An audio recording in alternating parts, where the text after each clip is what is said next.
am here. You are Hi, here. welcome Hi there. everybody. It's great pleasure to be here. Alicia, we have 192 people so far with you here, and I imagine the numbers are going to go up, and you are welcome to begin, and welcome, and thank you. Thank you. Thank you for this lovely welcome and thank you everybody who is here. I am very happy to be talking with you and trying to share some of what we've learned so far about what it's like to parent under stress and how we can help young children get what they need to thrive in these dangerous and uncertain times. And I'm going to ask Gal to go from one slide to the next. So just know that I will be saying, Gal, the next one. Thank you. One thing that we've learned is how important it is to keep track of the basics.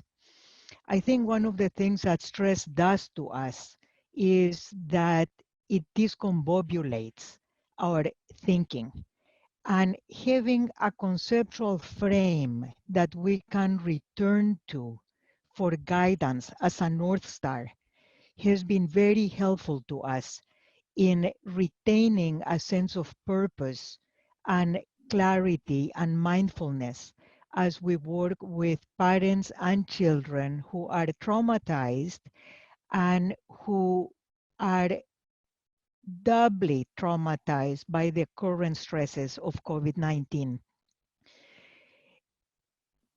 We need to remember wonder. We need to remember that children continue to develop. They continue to engage in the joy of discovery about themselves, about the world, about each other, that they continue to rely on their parents and their loved ones for support as they move on to make sense of what is happening around them. And we need to continue fostering joy, pleasure, protection, safety, even in the small moments of everyday life, now more than ever, because in the pleasure of connection is where the energy to surmount these current obstacles will be.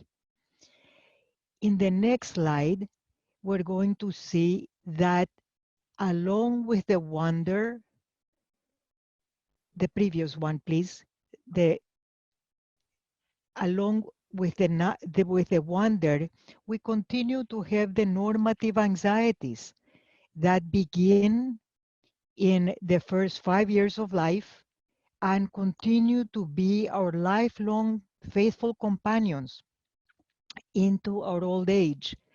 And they are the fear of loss, fear of separation, which now, of course, becomes more acute with the fear of losing loved ones to the disease, the fear of losing love and approval, which becomes more acute as nerves are frayed and people are forced to live in very close quarters and the regular routines are disrupted so that everybody needs to adjust very quickly to new situations and new challenges where we sometimes react with impatience and with even anger so that conflicts increase, and with the conflicts the fear that that basic foundation of love remains unchanged. The fear of body damage, of course, the fear of illness, and the fear of being bad, of not living up to the expectations of society and to the expectations of ourselves. All these anxieties begin in the 5 first years of life and they continue with us and they get played out right now more than ever in relationships between the adults in the home and in relationships between parents and children. Next slide, please. And next slide, please. And along with that, we continue to have the next slide, please, Gal. Yes, I'm trying. It's not Thank you. working. A I see. moment. Okay, these are the glitches that we experience constantly. Here it is, and then the glitches get repaired. Thank you, Gal. In telehealth sessions, which is some of what we're going to be talking about today. But again, as part of the basics, to remember the normative parental functions, protection from danger, and the question of how do we protect from danger? How do parents protect from danger when there is an invisible enemy and it seems to be ever present? How do parents provide caregiving when there are so many urgent demands that are pressing on parents and the daily routines that they relied on of childcare, for example, are disrupted? How do parents provide supportive socialization when everything is challenged and children are asking for things that the parent might not be able to provide, and siblings get on each other's nerves, and everybody is clamoring for a kinder, wiser, more mature parent, and the parent, him or herself, wishes he or she had a wiser, kinder, more loving adult, and how to give the child a sense that life is valuable and meaningful when parents themselves are asking themselves those questions. And that leads us to the next slide, which is that reality continues to matter, that the first 3 years of life continue to be the most dangerous in the child's life. The first 5 years of life are dangerous, and these dangers confirm the anxieties, the normative anxieties of I will be left, I will be hurt, I can't be loved, I am bad. You have all heard probably the reports of the really significant increases in domestic violence as adults are in the home with each other without the safety valves that everyday routines, going to work, going to school, having contact with family and friends provide. There is also a worrisome decline in reports of child abuse, which seems paradoxical in the context of the increases in the reports of domestic violence.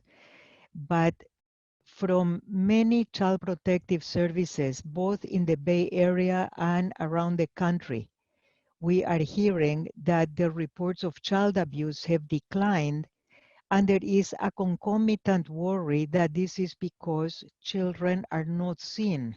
They are not in school, they are not going necessarily to their primary care appointments, and they are not seen in public places. And so there is now a worry that there will be a second wave of COVID-19 related illnesses in the form of stress related illnesses and in the form of child abuse examples that emerge after children go back to the public sphere. This takes us to the next slide, which is the specific concerns that COVID-19 and sheltering in place create. The fear of known danger in the form of illness and death, and the fact that I use the your Delta breakdown credit of the card social if you need to contract, put more money on the it. More fact money. that the expectations that the safety net will be in place, that we can rely on the government, that we can rely on the public agencies to maintain the infrastructures that we need for our safety and our well-being are breaking down with particular repercussions, particularly urgent repercussions for low-income people and minority people who are disproportionately affected. In the United States, we're finding that Black people, brown people are disproportionately falling ill to the virus and dying disproportionately. And they are also more affected than the rest of the population by loss of income. And we are seeing extraordinary increases in the number of people talking about hunger, so that food banks are now struggling to keep up with the demand. Next step, please. And as we think of the basic frame of what children need to be safe and the increases in the stresses that are impinging on children and families, it reminds us that it's useful to think of risk as a continuum from stress to trauma. We know that normative, developmentally appropriate stress actually energizes us and strengthens our cognitive and emotional muscles. I'm reminded of sign that I saw in a park bench recently that said, "Calm seas do not create good sailors." So normative stress can really give us the impetus. It actually brings oxygen to the brain. It gives us the impetus to cope with the challenges of everyday life and grow. For example, for a 3-year-old, starting childcare can feel like choppy seas. But if we support that young child, there will be new skills that emerge as a result of that normative, predictable, moderate, developmentally appropriate stress. The stresses of COVID-19 are not normative, they're not developmentally appropriate. They can range from being manageable, from feeling like um, big but manageable stress, challenging certainly, but with a certain um, predictability in terms of what we can do to keep ourselves safe, to dysregulated stress depending on the circumstances that the family is encountering. And at the extreme end of the continuum, it can become traumatic stress, which is what we experience when the danger is perceived as immediate and uncontrollable. And then we respond with lack of clarity in our capacity to think. We respond automatically, often by fighting, by fleeing, or by freezing, which in everyday circumstances can become manifested in becoming aggressive and reactive, in becoming avoidant of closeness in our relationships with others, or by becoming emotionally numb. Next step, please. There is another one. Oh, I'm sorry. This is the next one. And in this context, I think we need to think of what are our new roles, particularly when we cannot have the kind of easy access to the families we treat with. We treat, we provide treatment for. And where parents are now experiencing in the home the stresses of having to be parents providing 24-hour care for their children while maintaining the productivity that is expected of them from their work. And when it is said that those who have little now will have even less later. In these circumstances, the telehealth sessions that we can provide to children and families can become an extraordinarily important form of connection, because they give the message that we are here, that we continue to remember you, that we continue to care about you, and we continue to want to help. In these situations, asking tactfully but specifically, showing care and concern, normalizing that we are all confused about how to protect ourselves and our families, providing concrete information, providing concrete assistance with problems of living. Those can be the most important interventions that we can provide to give the family a sense of having a secure base in us. And I'd like to go to the next slide, please, so that we can create a parallel process where the support that we provide from the parents can be translated in support that the parents can provide for the children. And in that process, we need to also be careful about not becoming a better parent than the parent, not preaching, but being open to the parents telling us what their concerns are, and retaining our ability to evaluate for sources of danger for the parent and for the child. And we can go to the next slide, please. I'd like to emphasize that while we provide telehealth sessions, we do not relinquish the importance of trying to understand what the circumstances of the family are and how those circumstances might have changed.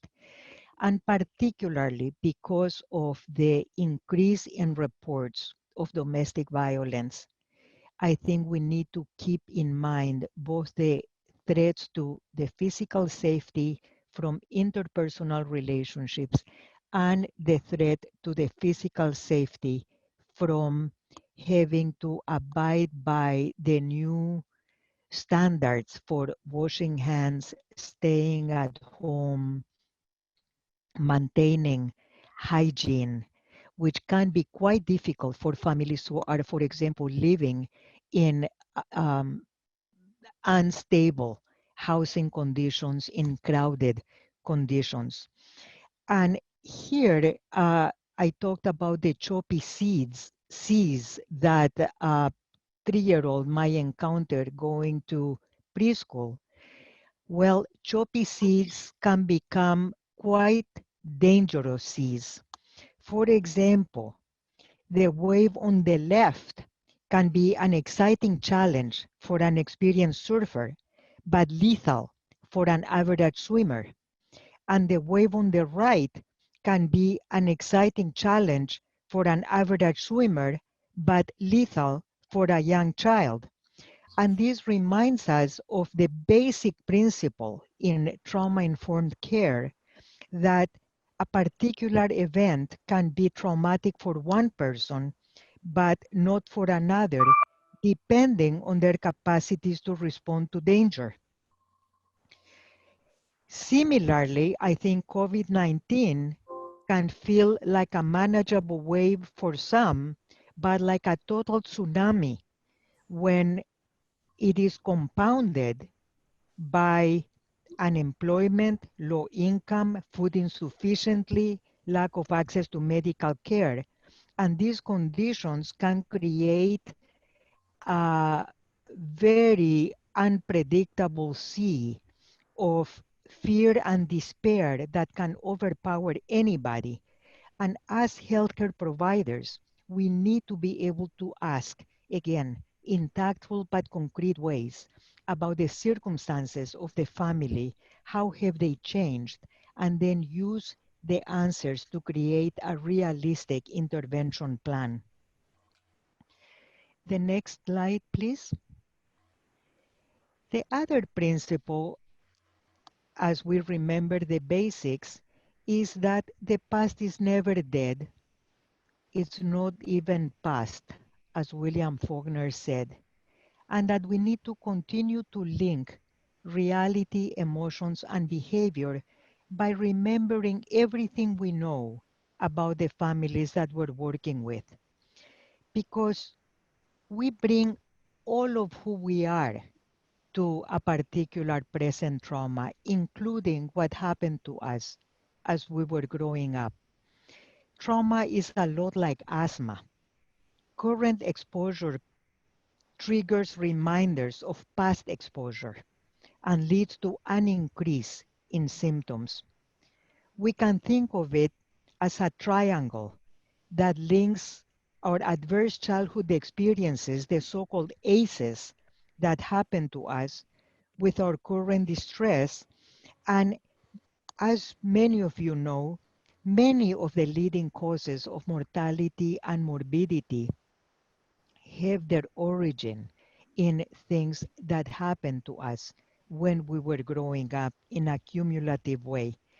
And in recognition of this and the public health implications of this link between past and present, the California Surgeon General, Nadine Burke-Harris, this past January launched a statewide initiative to apply this important insight to screening for ACEs in the medical population in California, because there is an increasing realization that helping families understand the connection between their past adversities and their current health problems can engage them in their own treatment to reduce self-harming behaviors and increase health and well-being. Next step, please. This then leads us to the question of how to give meaning to behavior, even in the context of telehealth. And I will give you an example. We continue to use the lens of normative themes and the lens of normative anxieties, and we continue to remember the context in which the family operates. Last week, we were doing a session of child-parent psychotherapy with a father and his 5-year-old daughter. And the father, in a previous individual session, had told us that his girlfriend had become pregnant. Unexpected, but certainly something that happens often, and that he had told his daughter about this pregnancy, and that he wanted us to talk about this in the joint session that we were going to have in telehealth. The clinician prepared herself for this expectation that the parent had, and in the session, the father said to the child, "So, how do you feel about," let's call her Mariana, "being pregnant?" "I told our clinician that she's pregnant." And suddenly the screen went blank because the child had started playing with the camera and turning it off. And we could hear the father saying to the child, stop playing with the camera. What are you doing? And kind of struggling with her as she kept trying to keep the camera dark and as he kept trying to put it back on.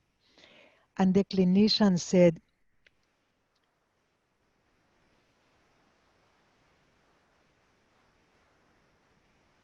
Gloria, could it be that you are not quite ready to talk now about the pregnancy, that you are not quite ready to talk about a new baby?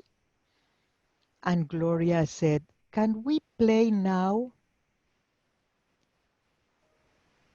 This gives us a sense of how this child was using very creatively the venues that telehealth gave her to do the equivalent of turning her back to us or going to hide behind the couch to say, give me more time.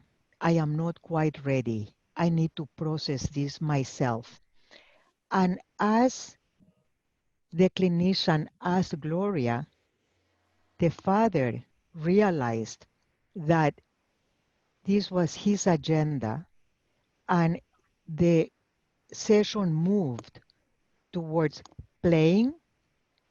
And then the clinician said, are you going to be ready to talk about the new baby sometime? And the little girl said, now I'm ready. And she said, I am happy. And the father said, I'm glad that you are happy. Are you only happy? And the child said, will you still love me? And that led to a very moving scene between father and child, where the father embraced the child and said, you will always be my Gloria. I'm telling you this story because we keep being so overwhelmed by the level of intimacy that is possible through telehealth. And in the next slides, I am going to keep giving you examples. This was a very lovely example. At the same time, we know that there are also changes in parent-child relationships in the context of chronic stress. There's impaired affect regulation. There are new negative attributions as the child might become really reactive and the parent might become reactive and they might clash with each other. The parent and the child may become new traumatic reminders to one another.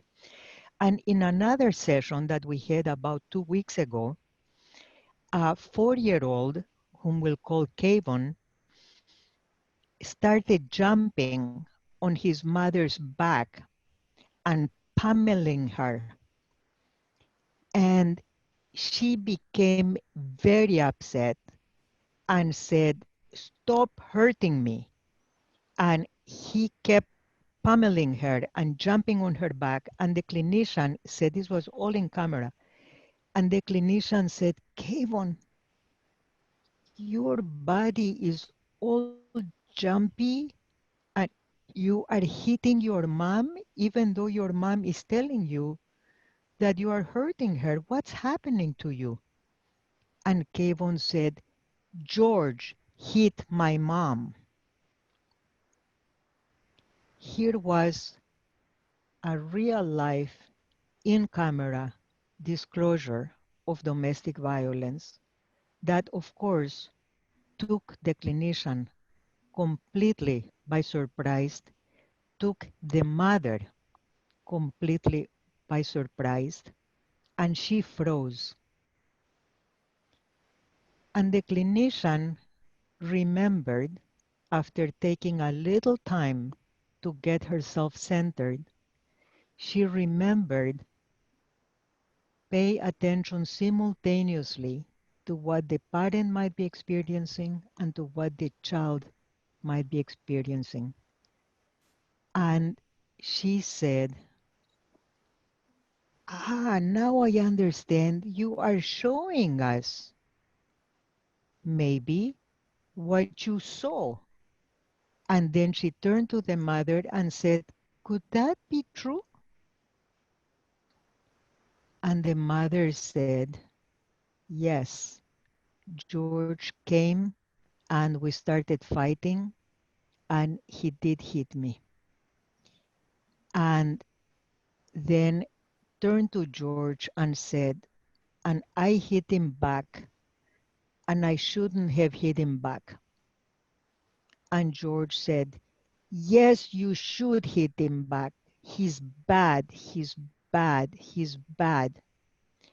And that became a conversation about how his mom was trying to protect herself, that became a way of empathizing with the mother, empathizing with the child, and then a conversation of how can we make sure that George doesn't do that again? And it was followed by an individual session with the mother about safety planning and keeping the door closed if George came back again, which we continue to monitor. And this happened just 2 weeks ago, so this is still a situation that is unfolding. But the reason that I want to talk about it is because it gives us the message that we never know what is going to be happening in these telehealth sessions and that they are as real as it gets. Next slide. I think that, again, going back to basics, what Kavon's out of control behavior was telling us was that it was a sign of traumatic stress, and that moving from trying to control behavior to trying to understand the meaning of behavior, even in the context of a remote session, can lead to knowledge that is used therapeutically to advance progress in the safety and protection of the child and the parent. Next slide, please. And this in turn takes us back to another basic, which is speaking the unspeakable.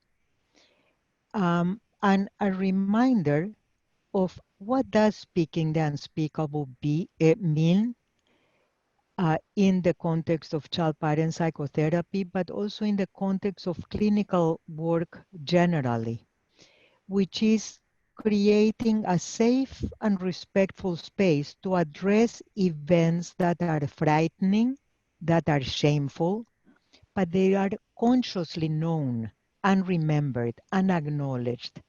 It's not going fishing for unconscious memories. It is staying with the here and now and making connections between the remembered adversities and the current distress.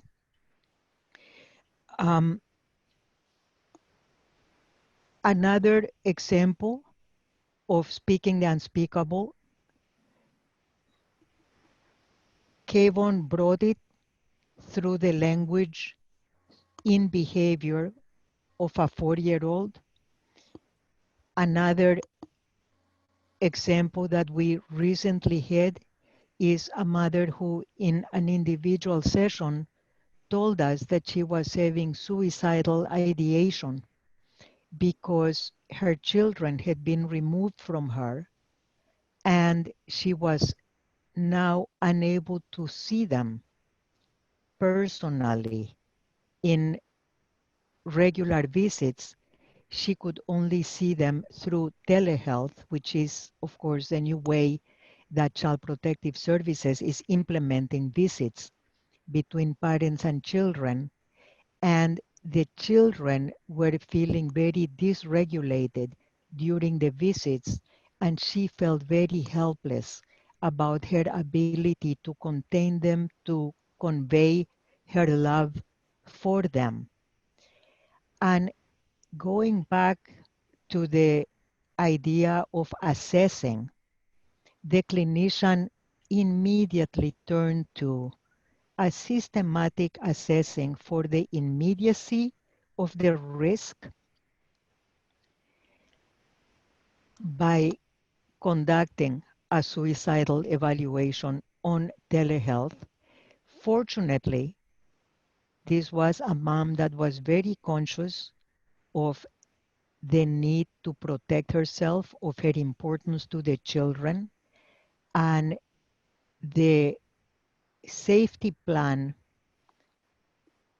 included resources that she could make use of if she felt overwhelmed by the impulse to hurt herself, but also actual concrete strategies that she could do during the sessions with the children, including a connection with a foster parent, which she happened to know. And the clinician redefined her job as becoming a resource both for the mother and for the foster parent on behalf of the children. So here, this unspeakable of the suicidal ideation again provided the impetus for constructive therapeutic intervention. Next slide, please. All of these examples, I hope, give you a sense of the importance of continuing to build a partnership by translating between the parent and the child, helping each of them understand the other's perspective, the other's experiences, keeping in mind the reality of what is happening, trying to reconcile agendas that on the face of it might seem incompatible, but which might have a similar underlying meaning of longing for protection, loving for love, loving for safety, loving for reassurance that one is doing the best one can, and that these are understandable responses to a very difficult situation, so that the parent can remain a protector and a socializer because of the parallel relationship where we as clinicians protect the parent and give the parent the resources to move from dysregulated traumatic stress to manageable situational stress. Next slide, please.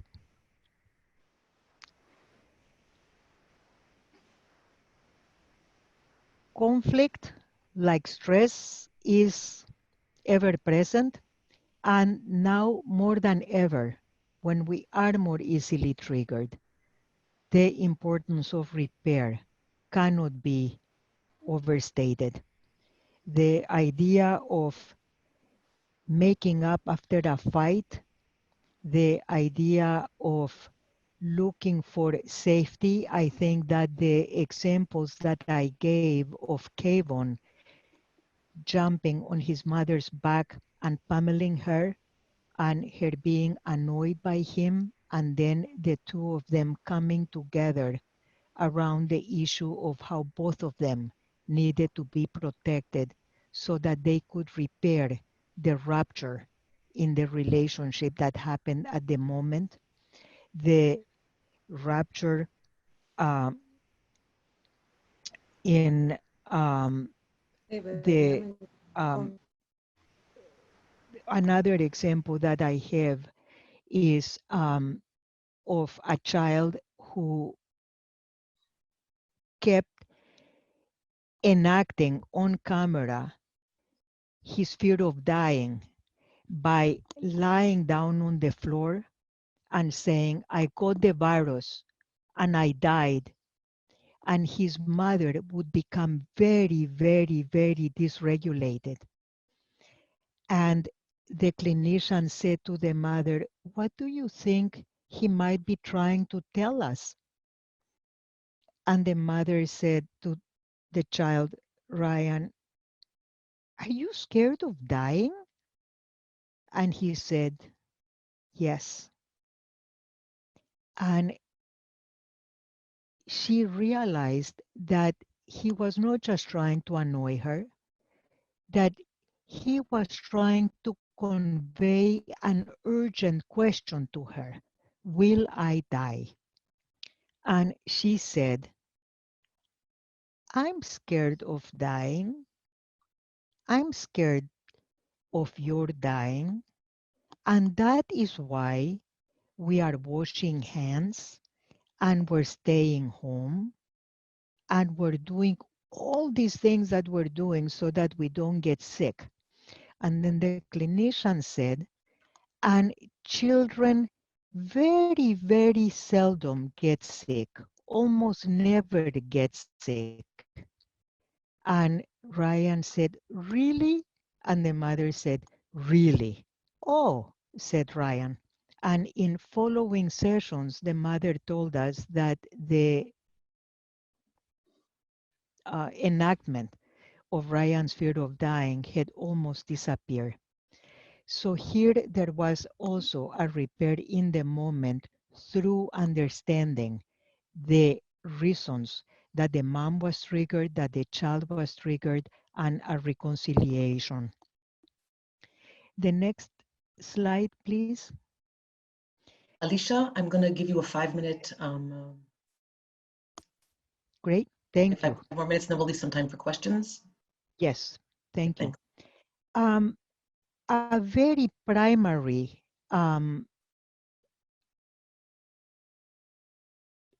principle in trauma treatment is that the first affect to regulate is our own. And the only way that we can regulate our affect is if we take care of ourselves. I think that we might be feeling so pressured to respond to the very urgent needs around us that it might feel hard to find ways of taking care of ourselves. I think my only unexpected emotion as I'm talking to you um, says that I'm not just talking, this is real. I think that the chronic collective danger increases the risk of vicarious trauma and burnout. And I've been learning so much from my colleagues who understand about the importance of bringing mindfulness to our everyday experience and who are recommending taking small breaks throughout the day to prevent the situational stress that we are experiencing from becoming unmanageable. And we are taught by people who have made it their careers to study affect regulation, strategies for affect regulation, that as short a break as 60 to 90 seconds may suffice if we do it at intervals and if we are able to bring our attention to our body to notice the dysregulated feeling before it overpowers us, and to take a little time to give it a name and then to engage in a strategy, in a self-care activity that engages our kindness towards ourselves. Many colleagues of mine are telling me, and we're telling each other, that we feel guilty for not doing more to address the enormous suffering that we see around us.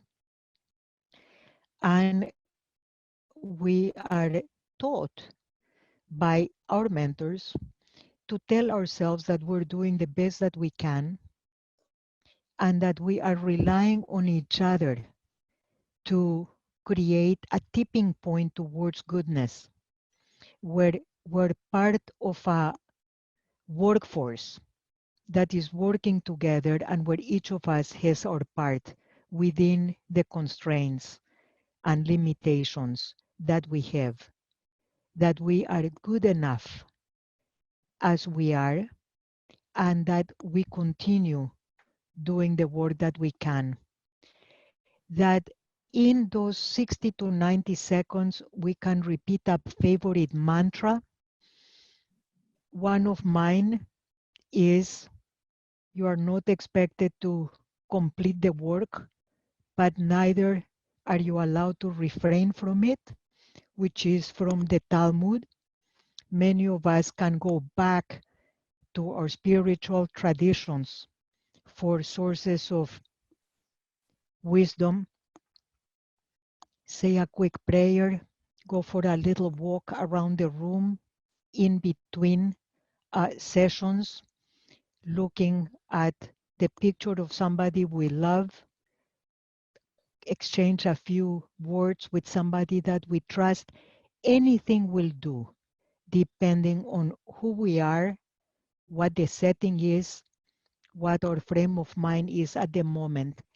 And the main thing is to remember that stress is an automatic physiological response, and that bringing awareness and consciousness to it interrupts the automatic nature of it and redirects it to conscious awareness so that we can take aware action to protect ourselves. And in the context of protecting ourselves, we can protect others and remain available to those who need us.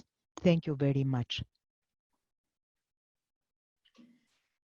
Thank you so much. You have so many good wishes here in the chats.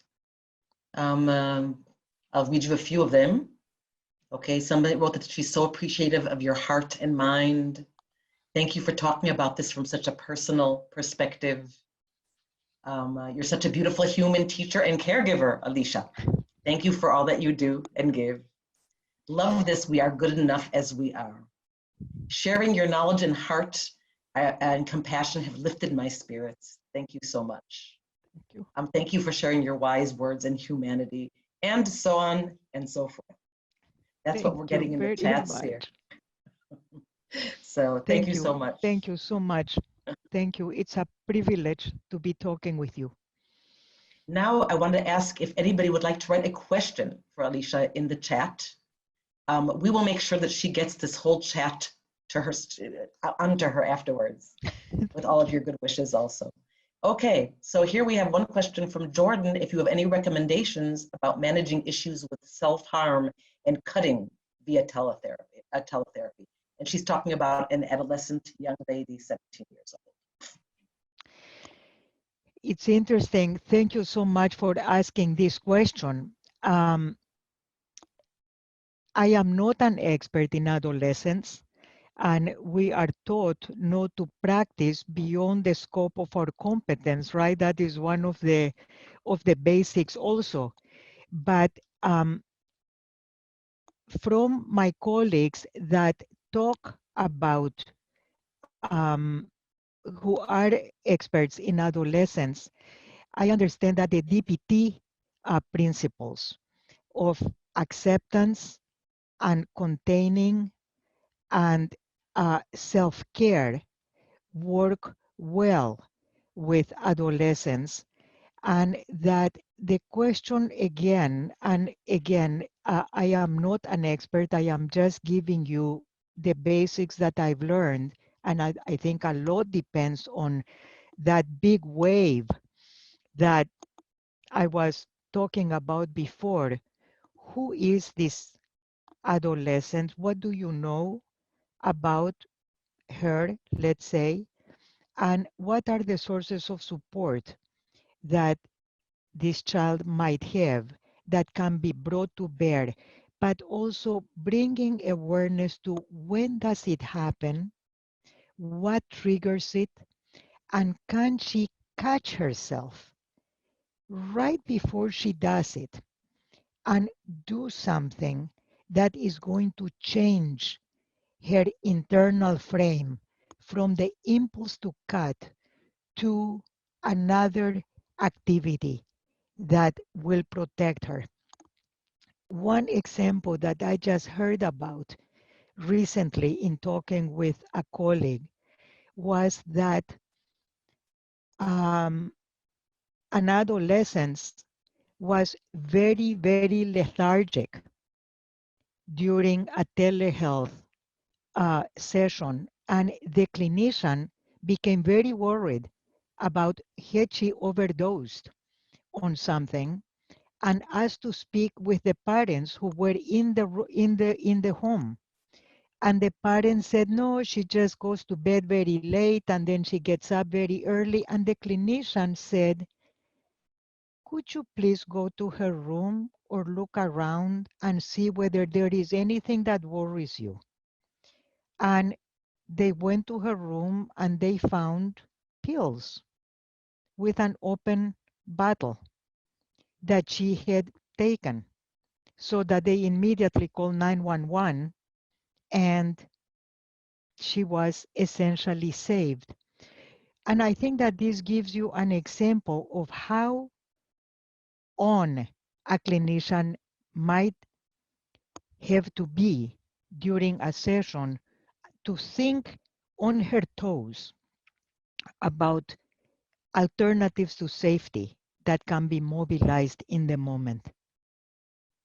Thank you for the question, and I hope it serves as an impetus for learning from those who are experts in adolescence and in cutting. I have another question here, a personal question and a sad question. I'm going to read it. I recently lost my 4-year-old son, and I have noticed since we have been isolated that his 3-year-old brother is asking more questions and expressing his feelings more about his brother being gone. Do you have any suggestions on how I can help him and still protect myself from emotional breakdown? Bless you. Thank you for whoever wrote that. Bless you. Bless you. I'm so sorry.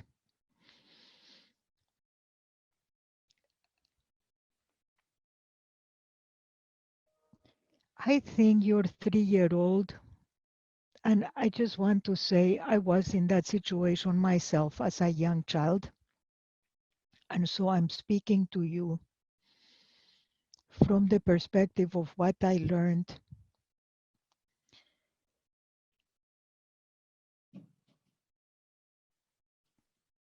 I think he needs so much from you to know that you also miss your son, your little one's brother. At 3, there is such a need to understand what death is. And talking about what it means is that the body cannot move, that one cannot breathe, etc. But that the love remains, and that you will always remember and love and think of the child, and enable, give permission to the extent that you can for photographs, for telling stories about when they were together, for I think it might heal you as you help heal him. And I realize that words are not enough for such a tragedy and such a loss. And at the same time, words and actions of being together, holding each other, and explaining and being present is all we have. All my best to you.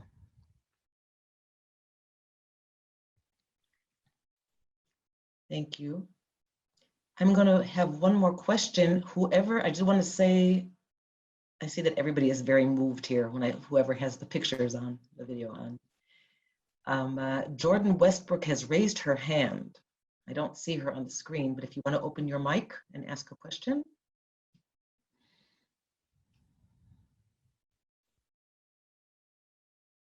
Jordan?